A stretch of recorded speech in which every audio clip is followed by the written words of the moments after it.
another incredible episode of The Cooligans begins. That's it. You did it the last episode. You already told everybody that they were in store for an incredible episode. And not only are we in store for an incredible episode, but we're also on a brand new network. That's right, we are. It just keeps changing. People are like, hey, why are you on Fridays and Tuesdays? What is happening? Because we're on a new network, baby, the DraftKings network. Exactly. That's what you've been seeing, the little DraftKings over here. I don't know where to point to it, but it's somewhere on the corner of this. I think it's this way. Yeah, it's above Alexis right now. Hold on. I might be able to touch it. Hold on. Okay. Don't fondle it, Alexis. Look, and he was fondling under the D. So, very nice. They're going to hate this. Well, they don't want me to say the joke I'm about to say during this part of it.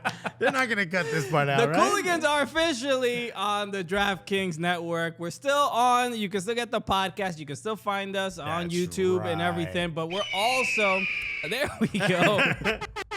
We're also on all Samsung televisions, okay? Dude, Samsung TV Plus. Okay. If you got a smart Samsung, you could watch this stupid show. Okay? You want to make your Samsung stupid? You want to make that Samsung go stupid? You just put this on, You bro. turn it on here. So shout out to DraftKingsNetwork.com. You can watch there as well. Let the people know, 7 p.m. Mondays and Thursdays. Mondays and That's Thursdays, right. 7 p.m. Eastern time. A las 7. Vamos, okay? We're gonna put Spanish subtitles on there. That's right.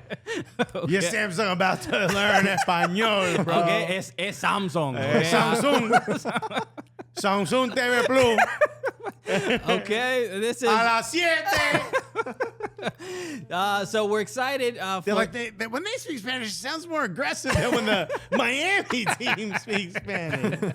So we're excited about the continued growth of the Cooligans, of the network, everything going on, big things happening for everybody involved, and so a lot to look forward to. So if you enjoy the show in all these other formats, now you have another one. If you have a Samsung TV, just put on channel 1168, and we'll be there 7 p.m. Eastern time. 1168. You can also get us on SamsungTVPlus.com and DraftKingsNetwork.com, which is also known as DraftKingsNetwork.com. Something if you didn't understand. Yeah. Now everybody's like, oh, okay, yeah, entiendo. There's some tia like, oh, ahora entiendo. Okay, she puts on her Oculus, and now she's ready She's to go. just straight punching. She's playing one of them fight games. So look, now we have And the game she's playing is her finding her ex-husband cheating. So look, your favorite soccer show here on Batard and Friends Network, now available on a brand new platform. All right, so let's keep it moving. It's the Cooligans, buddy. My name is Christian That's Polanco. right. I'm Alexis Guerreros. We got to talk about Champions League, the UEFA Champions League. Yeah, the other Champions League. You know, them small clubs like Manchester City and Real Madrid, as they say in England. That's how they say it. They refuse. In Spain, they say Real Madrid. Yeah. It's kind of interesting. But, so obviously the semifinals are going on, the first leg for each of the matches. So let's start with Real Madrid against Manchester City. I would love to hear your thoughts because I'm getting cooked on the internet for saying that this was a Carlo Ancelotti masterclass, which I truly believe. Wait, what, the post-match comments were the masterclass? Everything. The way he set up the team. Did you see Luka Modric just sauntering around the pitch in the first half as if they weren't going up against the hottest team in Europe? There is a certain level. Genius, bro. Nobody thought to just keep him in one position. Bro, if you know what? If you just don't run that hard, but everybody stays in one spot, it seems to really throw them off. The heat map is just a solid circle in one little spot. It's a little fire emoji in the third half. Man, he burned In through the third pitch. half. In the final third, the third half. Okay. I told you we make your TV stupid. Look, I think what we've been seeing the last few weeks with Manchester City, obviously winning every match in the Premier League. But this is Real Madrid. This ain't no Southampton. This ain't Arsenal, All bro. right, yo, chill. This ain't Everton next week. Don't make me Watch do this. Everton win next Please week, do. bro. Please do. You would be helping me. It's gonna be crazy. the main thing with Manchester City, they've been obviously dominant the last few weeks. Everybody's easily calling them the best team in the world. Real Madrid are going up against this juggernaut, and Real Madrid, especially in the first half, looked like they dealt with some of the pressure, but then this is Carlo. This is Carlo what he does. He baits. He baits. Yeah, he's like, go ahead, let's see what you can do with the ball. Let's see you try some of your cute little tricks. And it's kind of wild seeing Manchester City these last couple of weeks be incredibly dominant, sure on the ball, incredible passes. Kevin De Bruyne, Erling Haaland being unstoppable. Wait, he was in the game? Bro, you saw Rudiger, what he was doing to him? Rudiger was up in the dude's armpit, bro. He was like, He's like, which way you going? You going this way or that way? I'm going to be right here, bro. Let me get stiff. What kind of deodorant you use? Yeah. He's Right? like, bro, you gonna see me everywhere. You gonna see me in your cereal, my dude. Rudiger was everywhere. Okay? You see me in your Chef Boyardee. Okay, he was. You know how you can spell your name with the spaghetti, Yeah. Bro. He spelled Rudiger in there, Bro. He was everywhere. He was. His name ain't Niceger, it's Rudiger. Yeah, dude. Wow, look at this. Huh? I mean, this is what you get when you tune Bruh, in, all right? that's I'm glad you saved all this heat for DraftKings Network, bro. That's all. Bro, this is what they won't let me say on CBS, bro. Okay, now just get unfiltered. I think that's the biggest surprise is that Real Madrid were able to, a team that they don't play every week, or you don't play them, they don't play them 2 times a year regularly or whatever, and they had, I'm gonna say they had Pep's number, but they just they negated the Manchester City's strengths, right? They 100%, and they also took out seemingly took out Pep's ability to have an impact. The guy used no subs. He was like, I don't know, bro. If these guys can't figure it out, these dudes on the bench ain't gonna do nothing, bro. That was my biggest surprise, and I had tweeted that out. I thought the decision to make no subs whatsoever, I thought it was a mistake, or it wasn't a mistake in the end because they drew and getting a draw at the Bernabeu, you'll take that. But they snuck away with a point. It could have been a mistake here and there, and that could have been a really, really bad decision. Yeah, so. Kevin De Bruyne saved them completely against the run of play, as far as I'm concerned. But Well, also, how about do you think the ball went out? So, okay, Christine Uncle answered this, right? She said it did go out. She didn't say that, but I'm telling you it did go out. I think we've all seen it goes out. Yeah. Although on the shadow, it looks like it's still on the line, but still. Yeah. It looks like it went out, but there was a stoppage of play. So when VAR reviews the goal, they don't go past the previous stoppage of play. Okay, yeah. So because it was... Why am I remember it that there wasn't a stoppage, but there was. was. The ball went out and exchanged... It Okay, changed. possession change. Possession change. Yeah. So they only go back to that, which I guess is the right way to use it. But why are there all... We have the video. Oh, I can't hit rewind that far? You know what I mean?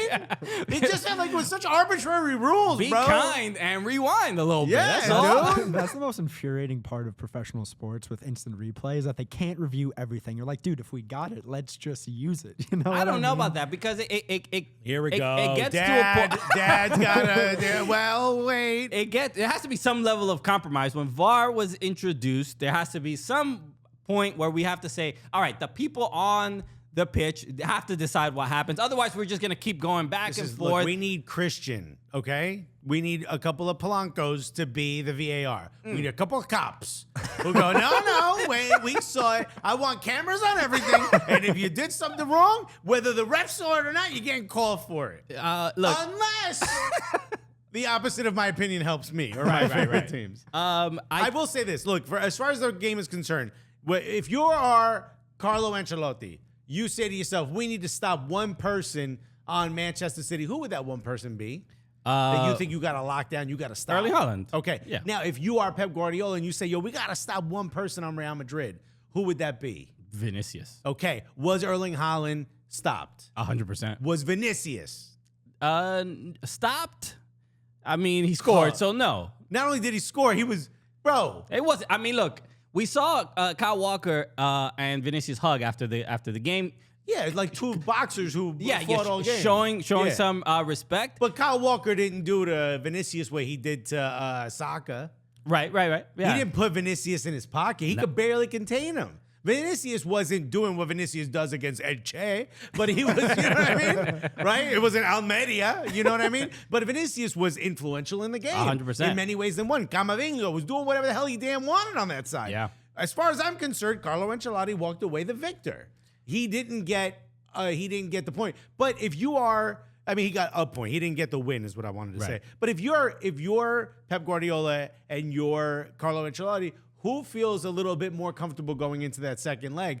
There's more questions of Manchester City. There's more to figure out if you're Manchester City. There's a new tactic that needs to be applied if you're Manchester City. If you're Real Madrid, yeah, you're not home, and maybe that could change it. But for the most part, you're like, yeah, we gonna do what we did then.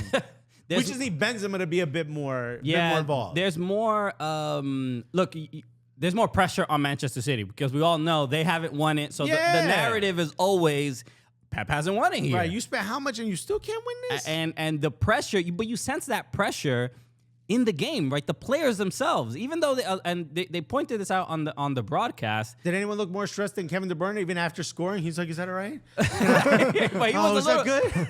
But we've seen year after year Manchester City, the constant heartbreak, and I'm constantly reminded of the Champions League. What was the semifinal? The one that. Before VAR, right? Before VAR, when when Sergio Aguero getting studs to his damn knee and no call and things like that, and there's just years and years of heartbreak when they probably should have won it already, and they just couldn't get over that hump. And that's when you see De Bruyne score that goal, you kind of feel that. But the closer they get to the final, they're always remembering about those losses. You feel it in every single touch because why is it that Manchester City, every game that they played... They won, 12 straight wins or something crazy? Yeah, and it's just bodying so teams. dominant. But as soon as they get to these games, even though, yes, it is Real Madrid, but they're still... It's Manchester City. These plays are really, really good, and poor touches or such touches are a little too hard and get away from them, things like that. It's just like we're not. It's something psychological that's happening. So, and I put that on Pep to prepare these players for these matches because I don't know why they are just like a different team all of a sudden. Do you think it comes down to experience though? Like this Real Madrid team is the most experienced Champions League team. This is their competition. Exactly. They're like, we lost La Liga. I didn't even know we were in it, bro. Well, see, I want to address that. Oh, we need our producer Miguelito. Oh, yeah, Miguelito. I'm still here, guys. Don't worry. So this was the drafting network people that are new that may not know, but Miguelito's here. A lot of people on their Samsung Galaxy phones right now. Like, who was that voice? Is somebody was that the Tia they mentioned before? I'm so confused. Oh, I got another app open. What's going on? I know. Damn it! I hate it when these damn Android phones. So they mentioned this on the CBS broadcast that Manchester City have essentially they've been in Champions League consecutively for like the last 12 years or something like 15 years. So they have a lot of UCL experience losing. So that's the experience. At some point, I mean, are they essentially like the Red Sox, like the Buffalo curse? Bills? The Buffalo Bills. Yeah, are they kind of getting to that point where they're just so psychologically can't get over the hump because they think something is against them, or like the Yaya Toure curse or whatever? Supposedly I got lifted. Supposedly, that's what Yaya said. Toure's like, I hate this.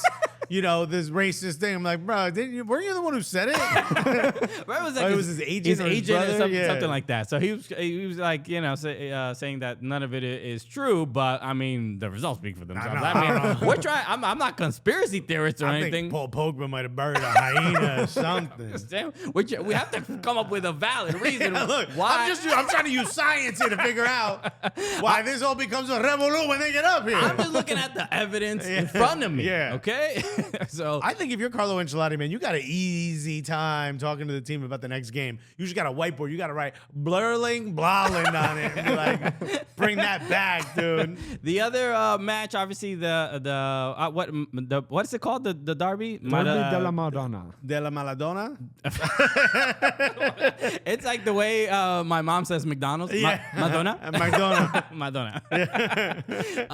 But the other match in Champions League. And this one was boring. Look, there's like all people are going to be annoyed with you. The first 12 minutes, balling. I'm like, yo, we in for a treat. We about to have a 7-7 slobber knocker. Bro, they share a stadium. They also sharing these vibes, bro. And then it became a nada. No, Inter Milan wins the first leg 2-0. Goals from Edin Dzeko and Henrik Mkhitaryan. Both 2013, right? Bro, Now. What is going on? this is FIFA 14, bro. What is going on? I used to throw up Edin Dzeko for every corner because he's just like, yo, this guy's gonna get to it all the time, and I'm like reliving my childhood. Mkhitaryan, bro. What? That guy's still playing? Is he still on loan from Arsenal? Both incredible goals, but we didn't get much after that. I thought Inter was better overall. But yeah, overall, just a disappointing Inter first leg. Scored 2, and they were like, shut it down. Don't run. We good. Park that omnibus. So look, I mean, obviously the second leg, this time Inter's gonna be at home, so who knows what to expect. Right. They all shake hands and just walk to the other side of the stadium. Is that what happens? The interesting thing here, and I just learned this recently, is like during these derbies, they don't have like an away section. They sell 50%. It's half and half. It's half. half and half. Yeah, it's just yeah. just very, very intentional. Just have 50% of each. So it's an interesting approach. There are other. Do they switch locker rooms? That's a good question. They must not. They must be have their their own. own? They must be their own. There's probably like an Inter locker room and a Milan locker room, and then And an away locker team is- room? Yeah. No, I think whoever the away team is just use the opposite. No, I wouldn't let them. Like I'm saying, if Samp comes in and plays Inter, then they're in the Sampdoria's in the AC Milan locker room. Well, they'll be in Serie B. So they ain't Serie getting- B locker room. Yeah. But no, good matchups. We have a lot more to discuss, but we have to make sure we get to our interview. We have an incredible guest joining us today. You may know him from the Dan Levin Start Show, Which is on what network? which is on the DraftKings Network. Wow. You might have seen them right before this show. Who knows? But Ryan Ruiz is going to join us in just a moment to talk about Lionel Messi because Meadowlark Media has the scoops that Fabrizio doesn't. I don't know what else to tell you. Bro, this is how we start in this network, bro. We jumping in right into the hot transfer talk. Imagine we announce Messi. I can't wait. Let's just announce it and see if it happens, bro. I feel like it's a 50-50 shot. No one's gonna hold it against us if we're like. So oh, you he's heard not it here first, dude. Messi's going to Saudi Arabia to get that guap. Bro. So we will get to that in just a moment. But always a reminder, Yes. make sure that you can enjoy this lovely interview and you can chill while you're watching it with an ice cold Coors Light. We were talking a little bit about Champions League. Me and the homies sitting back, kick our feet up. You know what I mean? Dust off them dogs, let them. Man, why your dogs dusty, bro? Oh, my feet. I did a lot of walking. So you got to let them breathe sometimes. And the wife is like, what are you doing? And I'm like, yo, I'm chilling. And she goes, no, you're not. And then she handed me a cold Coors Light. Look at that. And you know how I know it's cold? Because it has a little mountain on the can. Sounds like like a 1950s commercial, Right. bro. What is it, And then Mad she Men? handed me socks and said, yo, your feet stink. Your feet are quite dusty as well. Yo, she's vacuuming while I'm trying to watch the game because my feet are dusty, bro. But this is how me and the homies like to chill. Dusty feet up, cold Coors Light in our hand. We're trying to make this as serious as possible, I swear. This is the best we can do. So when you want to either watch Champions League or watch, this upcoming interview, have an ice cold Coors Light. So when you choose to chill, pay your plans with a Coors Light. Get Coors Light delivered straight to your door with Drizzly or Instacart by going to CoorsLight.com/Cooligans. That's right. That's cool. CoorsLight.com/Cooligans. Celebrate responsibly. Coors Brewing Company, Golden, Colorado. Let's go. All right, and here we have Ryan Ruiz. You know, on this show, they say we ain't got no sources, bro. No, that we're all sources, Bro, all we got is sources. Okay, I mean, it's usually a guy we know. Right. When we say we heard, that means we read a tweet. But in this case, we actually have a source. We know a guy who knows a guy. who is a source. Yeah. So this is pretty good. Because all we ask is, look, I said I know a guy. I need a guy who knows a guy. Exactly. Look, and I guess as the prominent soccer show on the Meadowlark Network, Right. it's our responsibility. The world's greatest soccer show on the Meadowlark Network. The world's greatest network that also has a soccer show called The Cooligans, right? Facts. Everything we're saying is facts. End of the show, guys. Thank you so much for coming.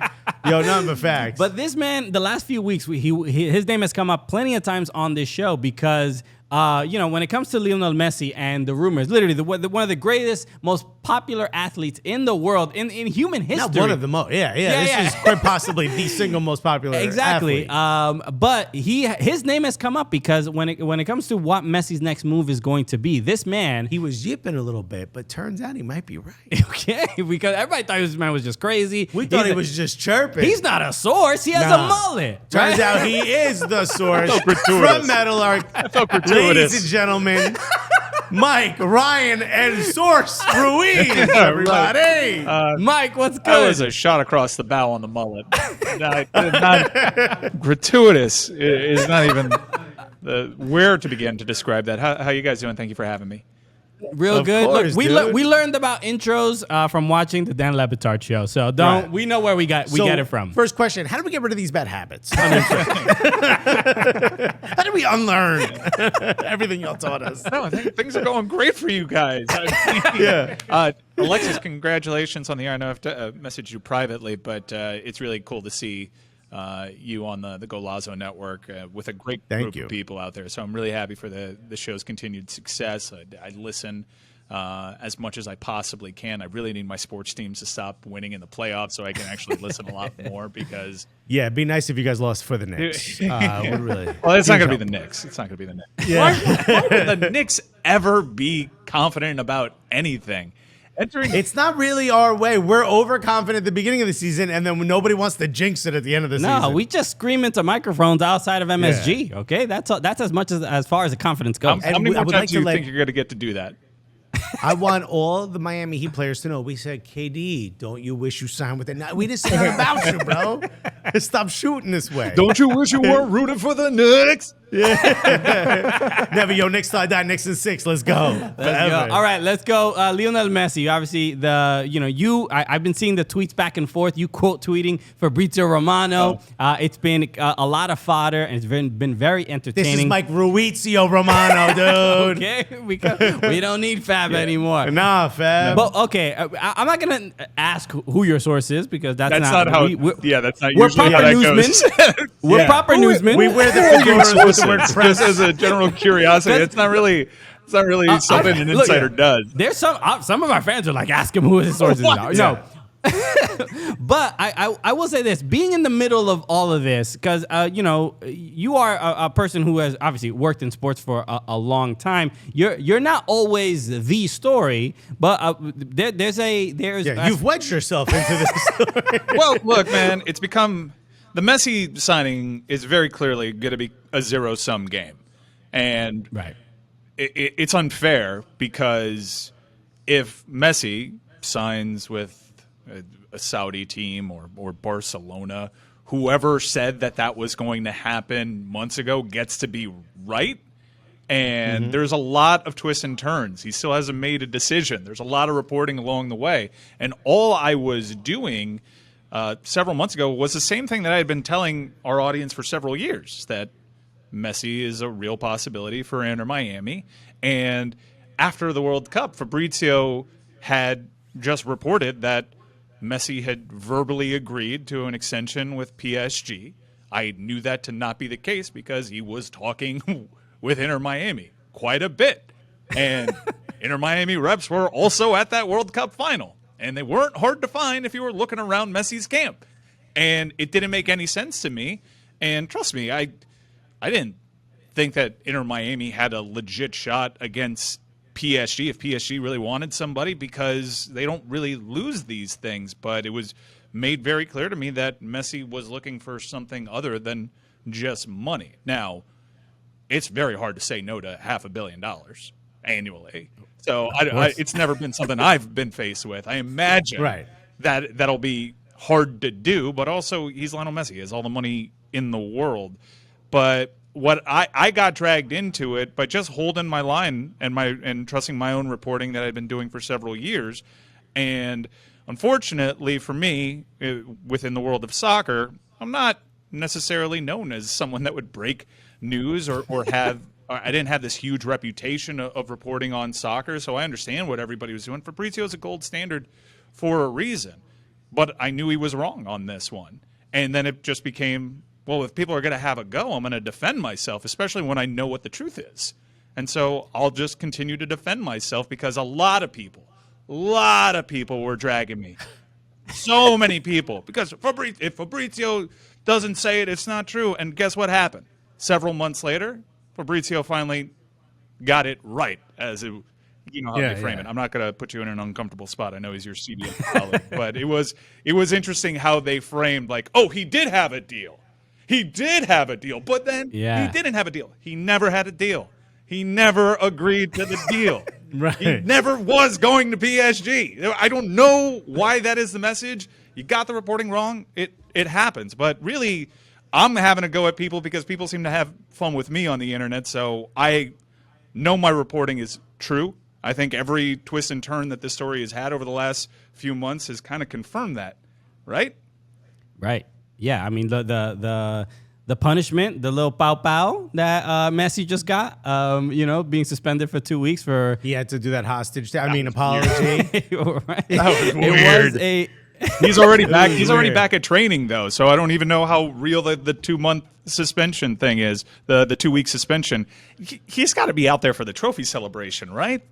You gotta. Right. Look, I mean, there's I think it asks or begs a bigger question in like even these like super reporters, which are like the Adam Schefters, the Fabrizio Romanos, where they become so much a part of the actual game and so much a part of like the business of the game where they're like the verified check. Yeah, it's like something ain't real. Why a player could hold up the New Jersey and like, yeah, but Fabrizio didn't tweet. He's like, who cares, bro? I'm holding it right here. Why are they infallible? And because you have gone toe to toe. And look, and this is no shade at Fabrizio or anyone, but there is something to be said about like that of journalists having this much power or authority over information. No, I think people that follow MLS know who to follow when it comes to MLS transfers. Tom is fantastic at what he does, and Fabrizio only reports on MLS stuff when an agent wants him to report MLS stuff. He doesn't have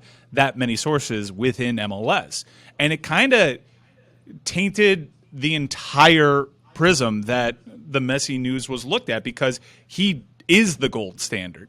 And if he's not talking about Inter Miami, then there's no real discussion to be had. He is that important to this entire machine. But what people don't realize is Fabrizio, number one, isn't infallible, like you said, but he also plays a game. He's a cog in the machine, and he can get worked on by agents that will make it up to him, and he can get worked on by clubs that will make it back up to him. And he was pushing this narrative. I don't doubt that his sources at PSG, because that's what they were very confident that they were going to re-sign Lionel Messi because they kept Mbappe last year. They don't lose. Right. So I don't doubt that he was hearing that from his folks, but he just didn't have sources at Inter Miami. I know this to be a fact. He wasn't checking in on Inter Miami, and Inter Miami were having conversations with Messi. So it wasn't done if Inter Miami were having these level of negotiations with Messi's camp. I love it. Which begs the question, how do we get involved in this paid to tweet? We will MLS clubs. We will say whatever you want. I'll be honest. Bro. Look, the only news we've ever broken about a transfer was the move when CJ Sapong signed with Nashville SC. We broke that. Wow. Literally, no one else had that info. We broke it. Is that on your wiki? Obviously. So Messi is the next caliber level that we need to get to. In fact, Fabrizio said, who do you know? I want to ask you about the Miami sports landscape because I remember a few years ago, and this is the only shot I get to take on the Heat, at the Heat, I should say. The newspaper had to print here's the rules to being a good fan. When LeBron, Chris Bosh, and Dwayne Wade were there, they're like, get here on time, root for this team. Simple rules. But the Miami fan base has been sort of a lot of shade gets thrown at Miami fans. There's a lot to do there. There's a beach there. There's beautiful people walking around. Maybe you don't want to go into an arena. You know what I mean? Do you think Lionel Messi, would he shift the culture there? Would he be, I get for soccer fans, yes. Would he get the stadium done in Miami? Would he be someone that can't go out to dinner in Miami because he'd be mobbed by fans? Do you think he gets to be himself in Miami, or is this just going to be Lionel Messi, the same as everywhere else? I do think that he will have a bit more privacy, but he was here a few years ago on holiday, at a restaurant by Surfside, and the place got totally swamped, kind of like what recently happened when he went out with his family in Argentina. He's the most famous person on the planet. There's a lot of football fans down here. There's a lot of Argentinians down here. Not that you need to be Argentinian to be a fan or know who Lionel Messi is, but will he get the stadium built? The stadium's supposed to be done. They were supposed to put shovels in the ground about a month ago, and coincidentally, there is actually an interesting part about shovels going in the ground and how much money Messi would stand to make because of the ownership angle. We can get into that a little bit later, but there is a very passionate fan base for Inter Miami. Like, I think they have, arguably, I know you have a big MLS contingent that listens to this. Their ultras are fantastic. Their supporters section is as rowdy as it gets in MLS. They are it's heavily influenced by all the clubs in South America, but they are really loud, as all supporters are, but they are a special type of festive. And I've been in Seattle, I've been in LA, and I've seen all those supporter sections, and I just think that Miami's supporter sections should be talked about more in that respect. And the games have actually been sold out. They already go to the game. They already care about the sport. Yeah. I'm talking about, will Lionel Messi, move the needle for the casual fan and become more a fan? Yeah, I would think so. I would think so. And this isn't, if he were to come, that's why I think it's huge if he were to come this year, because he is going to be named the best player on the planet. Like he is the best player on the planet coming off of that World Cup. This isn't a retirement home. This moves a needle in ways, not just because he's ultra famous, but because he's also really good still. And if they wait a year from now, maybe he won't be. Hell, people were talking about Messi being on the downside just a year ago, prior to this World Cup. So I would really love it if he were to join Inter Miami this summer, because people get to see a player that is close to peak form, and he's arguably the greatest player we've ever seen. And so we have to ask, like, as far as likelihood. I mean, I don't want to necessarily say give a percentage or whatever, but there is something to just seeing your tweets that has kind of given me this hope that I didn't even think I would ever have, because just hearing that it's this possible and this close, and then seeing all the drama happening at PSG makes it feel like this is a possible reality of him coming this summer. So what are the things that you have heard that are the things that he needs to possibly make a decision like this? He's gotten everything that he needs. It's the parameters of this deal with Inter Miami have long been set. He knows what he's getting at Inter Miami. He knows all the machinations of the ownership equity that he would get. There really isn't more negotiating to be done. It's just about merely making a final decision. And with Barca's involvement and with the personal relationships that he has over there, I think everyone expects that to be drawn out a little bit more, because what Barca transfer saga hasn't been drawn out as they try to find all these levers to pull and be within financial compliance. And I think that they're gonna trade in all their used games to GameStop to really get as much money. I imagine it goes away that most of those Barcelona things, even Messi's own contract, kind of got undone by the Barca of it all. So ultimately, he just needs to make a deal. I know you were asking for a % chance, and I'm not going to do that, because that's how you get dragged on social media, and I've been plenty dragged already, even though I've been 100% right the entire time again. But all I'll tell you is that Inter Miami still remain hopeful and confident that they can do this. They're in regular communication with Messi's camp. Every time I send a story about, he's going to Saudi. Anytime I send to my sources, he's going to Barca, they're like, stop following that, unfollow that. That's no, I love it. They're still in communication, man. Yeah, I mean, in person. David Beckham was just there a couple of weeks ago, taking photos. Yeah. Messi seemed quite happy. Bro, is David Beckham your source, man? Oh, my God. We had the same tattoo artist, coincidentally. Shout out Panda. So, look, it does feel like, the PSG season might wrap up soon. And I don't know. I mean, I feel excited about it. The A idea. club owned by Messi and Beckham is just insane. What? No other. How you gonna go to Columbus Crew?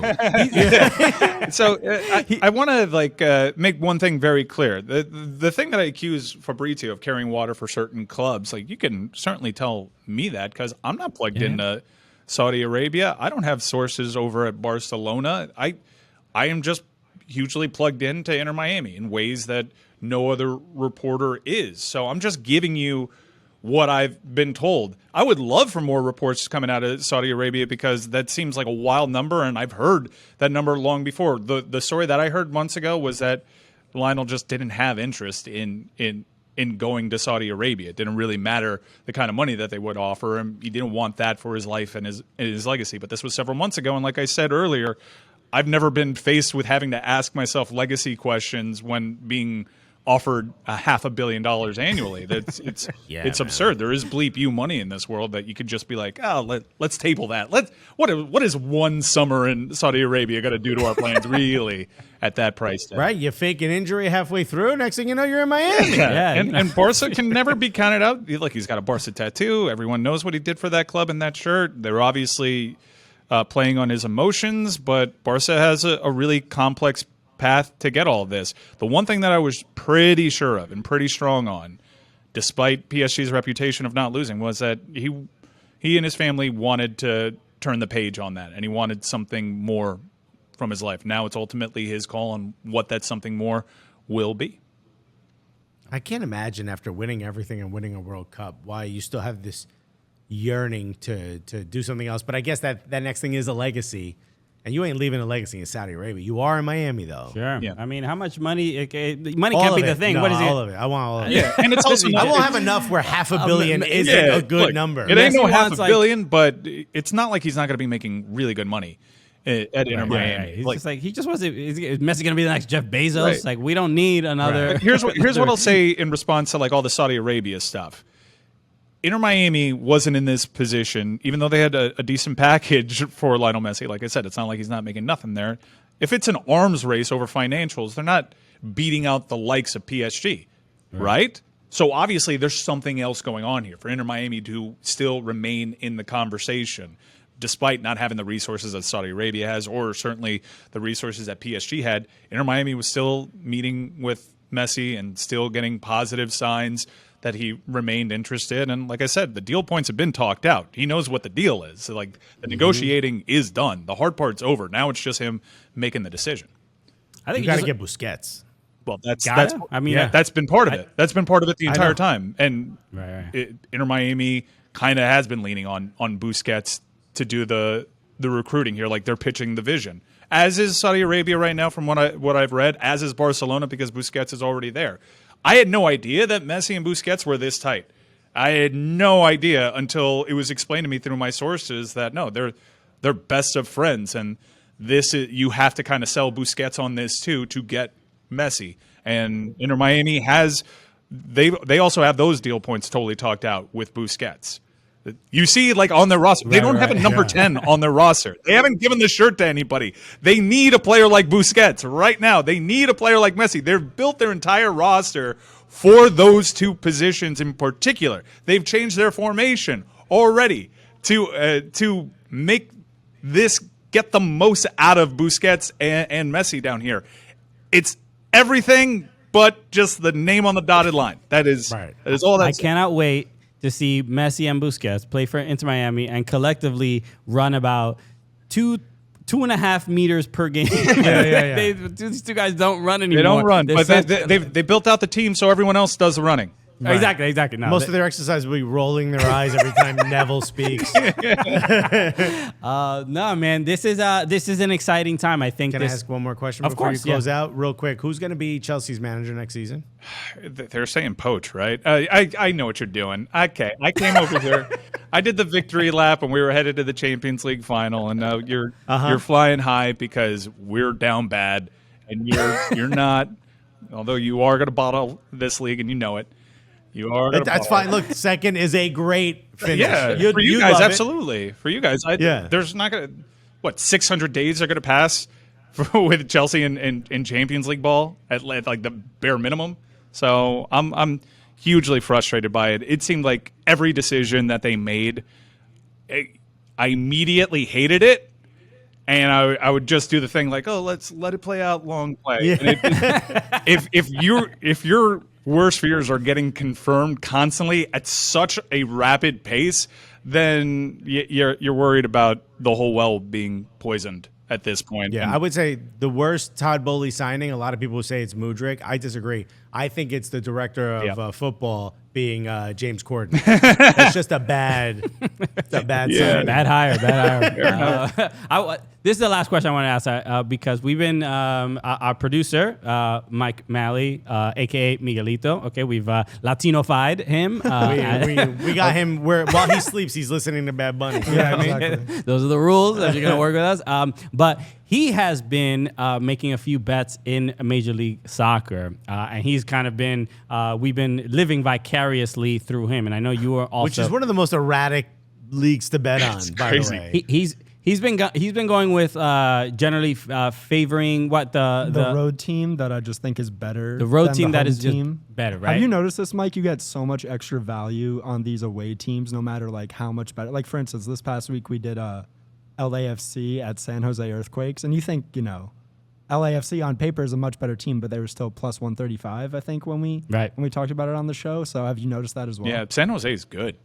Espinosa, bro. Yeah, Espinosa, he's a tremendous player, and I do get sad every time I watch the Quakes play recently. It's because they're not doing the man marking, like the all 11 man marking. Right, like Matias.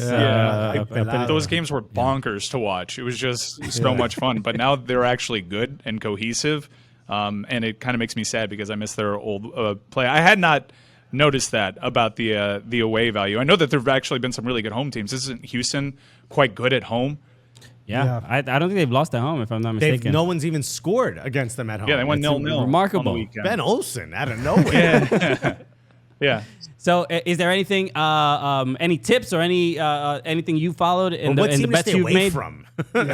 Dude, I can't bet Inter Miami for the life of me. I don't know what this team is, but I think I finally figured them out in that they're insanely streaky under Neville. And that is probably not the sign of a very good manager, quite honestly. But when they're up, they're flying. And it seems as though they're 3 on the trot in all comps. They just beat Atlanta. So I would say ride the streak until it comes to an end. And then if they lose, fade them. Fade them until they win. Yeah. Because they are so peaks and valley, Inter Miami under Neville. It's kind of just crazy. Anytime I think that they're for sure going to lose, they end up winning. Anytime that I think that they should be favored, they lose. I don't know what is going on over there other than the inconsistency. I've just drawn the conclusion it's the manager. Yeah, I mean they are still favored at this match this weekend against New England Revolution, plus 150 on the money line. Crazy. Miami is favored. Yeah. By the way, one of the 3 he just said that they're on the is against the Tampa Bay Rowdies. Relax. No, it's I saw all comps, and it's Miami FC, which I don't know if you pay attention to banter boards, is the only professional soccer franchise that actually plays in Miami. In Miami, that's right. Florian Velo. Yeah. That was Neville would not have survived that if they lost. He would not have survived that match. So, and if that was like an at the death equalizer to push it to extra time, I think we were very close to not having Neville here to potentially be Messi's manager. And he does this. It's been the last couple of years with him where you think surely this is the match that if he loses, he'll be gone. And he finds a way to win that match and then get hot. It's a weird experience. Dude, that's when you call Messi and you update the player, coach. Okay? Manager. Do you want to do it, dude? Does Busquets want to do it? Who's your name another best friend? Yeah. No, I mean, if they get Messi on this form, you can have Mr. Manager from FIFA running the thing. It don't matter. That'd be lovely. Rumor is Tata Martino. That'd be interesting. Nah, that would not fly. That's his favorite coach, though. No. Okay. I guess not. Well, he knows more than we do. Okay, yeah. I'll take your word for it. I'll stop saying that from here on in. I'll take Messi over Martino anything. Yeah. All right, Mike Ryan Ruiz, thank you so much for the insight, for the advice, and for the scoops. I hope you're right. That's the main thing. You're making it a zero-sum game again. I am right. Yeah, no, I'm am putting a right. lot of pressure on you. There ain't no hope. As for Fabrizio, I've been right. Right. Remember which one of us did that? Yeah. I'm putting it on myself too. I want it to happen. I want to, You can say that he's coming. I'm not going to say that he's coming. I'm going to say that Inter Miami feel very positive about their chances. But I think to handicap any kind of transfer is insane. This world is so freaking fluid, guys. It's crazy. And if Inter Miami had their way, he would have been signed 2 months ago. They're confused by the delay. Right.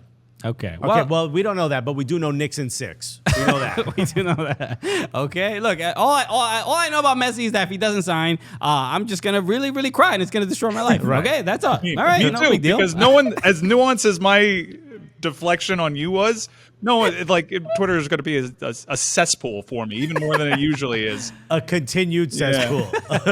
Mike Ryan Ruiz, thank you so much for joining us. Everybody, go support One of the best doing. Mike Ryan Ruiz on Dan Le Batard show every single day. Yeah, no, Miami Heat. Cut out him showing his. Let's go Heat and vamos gatos.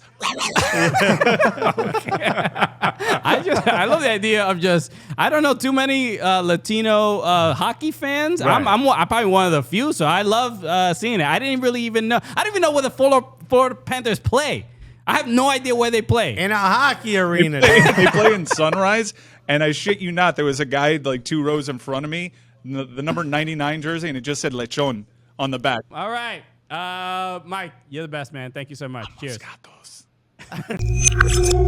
All right. Shout out to Mike Ryan Ruiz for thank you so much for joining us. Thank you so much for all the Messi insight. Hey, thank you.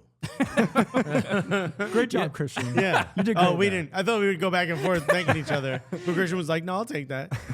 But no, like I said to him, if Messi ends up coming here, not only will it be great for American soccer as a whole, obviously Major League Soccer, but it'll also be great for Mike Ryan Ruiz, who have been right. Yeah. He's gonna be insufferable. My God. If it turns out that So is he already right? Because not gonna lie.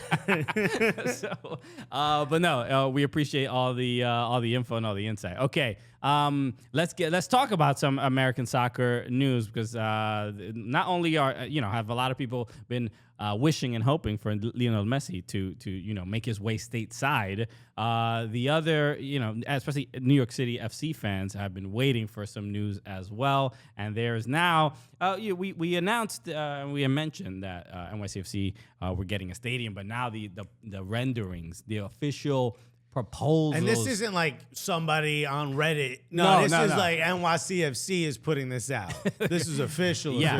They made their pitch to the community board and the city council. And we already got some images. Have you ever wanted to make love to renderings more? Bro, only one time, but I'm not telling that story. It was Las Vegas Raiders Stadium. Yeah. Look, I had to sell the Oculus after that. What you mean I can't return it? No, it came this sticky, bro. So that's why I'm returning it, bro. So the official announcement is out. And they're obviously getting all the final details sorted. But we're looking at it here. Just a couple details. It's going to be a 25,000 seat soccer specific stadium, privately financed with Union Construction. Okay, That's right. Oh, that's the important part. Union Construction. Okay, No shows.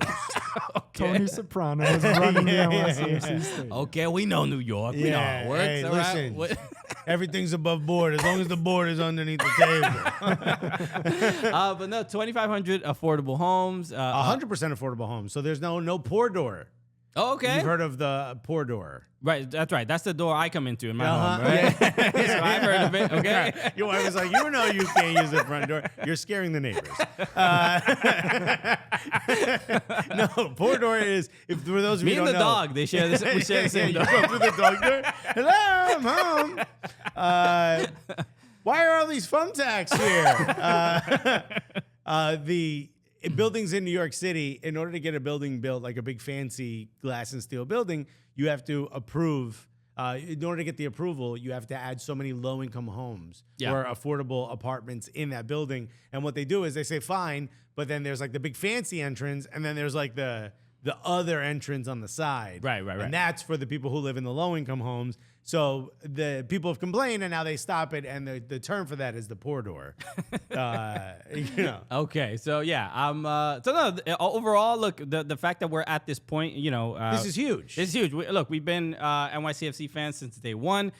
We've always said the Cooligans would not exist if it wasn't for New York City Football Club. So that is very true. So something like this happens. This is your fault, NYCFC. so something like this happening is something we've been waiting for a really, really, really long time. And absolutely, this is massive. It's been incredible. The journey, being an NYCFC fan, having the tough expansion that first year, 11 losses in a row. Yeah, rough time. But then making the playoffs every year, winning an MLS Cup, winning Campeones Cup, like it's been all this joy kind of around this club and all this sporting success. But the thing we were always waiting for was just these damn renderings, bro.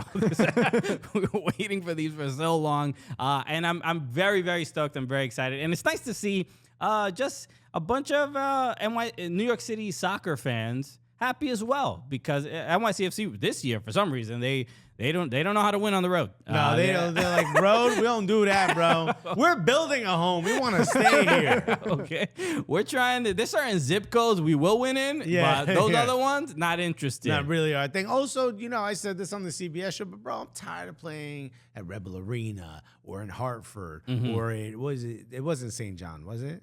But not an MLS match, but US Open Cup. US Open Cup. St. John's, I'm wearing the shirt, but I'm tired of playing in all these other homes. I think it was something like seven different stadiums for home games. Yeah. So it's nice. It's nice to know that this is coming. The biggest shame is that this won't be ready for the World Cup. I think maybe it's not big enough, but I think we would have gotten one of them smaller club, group stage matches. You think so? No, maybe. No. Didn't MetLife get something though? Yeah. So we're gonna have it. MetLife will get either probably the semifinal or the final. Okay. They still don't know where the final is going to be. I've heard a lot of rumors. I've heard a lot of rumors about I've heard obviously Dallas. Dallas is, I heard, putting in a big push for I it. heard, yeah, Jerry Jones. But don't nobody want to be in Dallas, bro. Infantino, if you're listening to this, and I assume you are. I know it's on your. playlist. I know. Right now, you're hopping in the shower and you think, I got to put on Cooligans. Because what better way to shampoo my bald head than by listening to Cooligans? You probably listen to us at 1.5. So let me say this very slowly. Do not do Dallas. Well done. Yeah. The other one I heard was what's the LA Stadium? SoFi? SoFi, yeah. SoFi. But SoFi has a problem where the measurements, I guess it's too narrow. The field they can't do that for a World Cup final. Exactly. So and is MetLife too narrow? No, MetLife has had finals, plenty of finals. And is it in Dallas? Is Dallas too narrow? No, is it in Dallas? Is MetLife in Dallas? No, what are you talking about? Yeah, so then it's the perfect stadium. Yeah, how did you not follow along on that? I knew what you were doing. Yeah, this kid's got dad brain now. I don't know what's going on. He's like, color within the lines. Okay, so you got what I was doing? I got it. I'll explain it. If anybody doesn't know, we're both stand-up comedians, and we don't even understand when each other's are joking. No, we're very different comedians. Okay, some more news. So Open Cup has been going on, and obviously the Canadian Championship as well. Right. Montreal and Toronto had a match. Don Garber just slammed a notepad on his desk as you mentioned that. Well, no, they had their matchup in the Canadian Cup or Canadian Championship, yeah. Right? And I believe Montreal won that game, but they're also I guess it's a Heineken rivalry week. I don't know if it's labeled that this weekend, but they are playing each other. Yes. This weekend as well In MLS though, not the Canadian Championship. Correct. But there was a little bit of a tiff. Yeah. Okay, a little bit of a scuffle. I mean, this could have been me in Manchester City, bro. To be honest with you. But fans... this one dude is... By the way, Canadians even do the hockey fighting when they do regular fighting. Notice they're pulling shirts over each other's heads? What do got a belt in his hand. It's a little loud. That's really the main highlight. Who let a Dio out here? Somebody literally pulled out a belt to fight each other. And look, you don't like to see this at matches. And you know, I know that the punishment, at least for right now, the way this is being handled is the Toronto fans are having their tickets refunded for their match against Montreal at Stade Saputo this weekend. So you really want to punish them, you should make them go watch Toronto FC play. I think if you really want to punish them, how dare you fight now? Watch Bob Bradley coach this team. No, don't cover your eyes. Open up! Don't make me take this belt off. But I don't think I've seen an in-stadium fight, and somebody get the pau la pela. With la cinta? Okay, la correa. Oh my God. You're not used to seeing that. No. First thing I thought of is, wow, did the Montreal fans not clean their room? Because I got hit with a belt. If they would have pulled out a chancla, I would have lost my mind. I would have been like, how did Toronto become the most Caribbean city in the world? Okay. What this discipline is very familiar to me. I don't know, bro. PTSD has been engaged. Have you heard? I don't know if you heard about this. There's PTSD? No. There's been a contingency, and I don't know. I want to hear your take on this. But remember, Angel City and San Diego Wave. They have they had that's like their derby. The chanclásico? The chanclásico. Yeah. Some people are saying that it shouldn't be called that because it triggers PTSD. That it's very triggering to some people. Even though, remember we talked about... serious? I'm 100% serious. I'm just zooming in on Alexis's face right now as he absorbs this information. There's some people that think it's like a little insensitive to call it that. And look, we're Latinos. We're comedians. I got wild beat with a chancleta, bro. This is a merger of two things that we're very familiar with. It's clever, it's funny, and it's culturally appropriate. It's culture, which is why it's used at all. And obviously, two kind of beach cities, and that's kind of where it's coming from. So it's one of those things where I'm trying to be respect. I don't want to be like, old man yells at cloud. I don't want to be that guy. But like, don't ruin everyone else's fun. You know what I mean? Like, flip-flops can be used other ways. You know what I mean? Primarily on your foot at a beach. On your dusty feet, okay? It's just our parents that turn them into weapons of ass destruction. Literally. We don't. Okay, look, we should put our statements. We should not continue hitting our youth. I'm not going to use a chancla on my son. No, we need to change the academy to stop developing people this way. So we're not for it. Yeah, and you know who got beat the most? The cousins you're afraid of. You know what I mean? Okay. So it doesn't work. It shouldn't be a form of discipline anymore. No, it's stupid. But we can't remove it from our history. But culture is culture. I sound like the Southerner who doesn't want the Confederate statues to come down. Heritage. It's part of our history. Why are you taking this from us? I think, look, if you... I don't know. What I'm going to say is going to sound insensitive, and I don't mean it that way, but it's like, for a lot of people, it's just a flip-flop. To not name it that is pretending it never happened, that us Latinos got beat with it. So we should probably talk about it, and talk about it enough that it's embarrassing to the next row of moms. That's the point. That we're like, maybe we shouldn't do it because it's become a bit, Yeah, so it's a way to shame a little bit. But look, I'm not saying it should be, that San Diego and Angel City should use it in all of its branding, but I mean, if the fans want to call it that, just like where people were mad at, like, some people won't even call it El Tráfico, right? Because they're like, no, that's corny. Remember, Bob Bradley didn't want it. He wanted to call it the Los Angeles Derby. Okay. I want to give a chancletazo to Bob Bradley, bro. I almost whipped that joint out. Well, let me take this belt off. Don't hit kids, but adults are fair game. Nah, yo. You shave your head, you can get beat. You old enough to get beat. So, yeah. Did you ever see the video of there's two, like, younger-ish, like, maybe late teens, Latino women in their bedroom. They have a camera and they have a phone out, and then a beat starts and they start to twerk, and the mom opens the door with the hamper. She's putting the clothes she washed down, and she sees what happened. With the hamper in her hand, she quickly takes the chocolate milk and beats both of them. Both of them. And it's like, look, maybe, yes, we shouldn't, and maybe that's triggering, but the efficiency. You know what I mean? She didn't drop, not one shirt got wrinkled. Game is game, bro. You gotta show respect. You gotta respect, bro. Like with Tyronn Lue getting stepped over by AI, you gotta be like, no, he did that. You know what I mean? Yeah, I should be seen forever this way.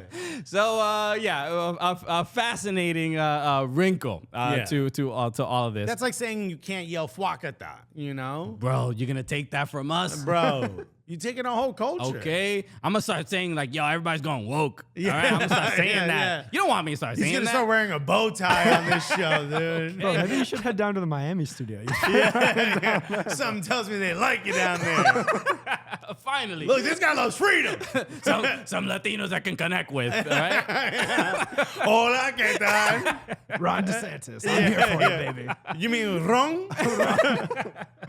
All right, everybody. Another hot Cooligans in the books. Thank you so much for joining us. Everybody who's always listening to the podcast, watching us on YouTube, we appreciate it. And there's all the new viewers on DraftKings Network and watching us here on Samsung TV Plus, on DraftKingsNetwork.com, channel 1168. You love to see it.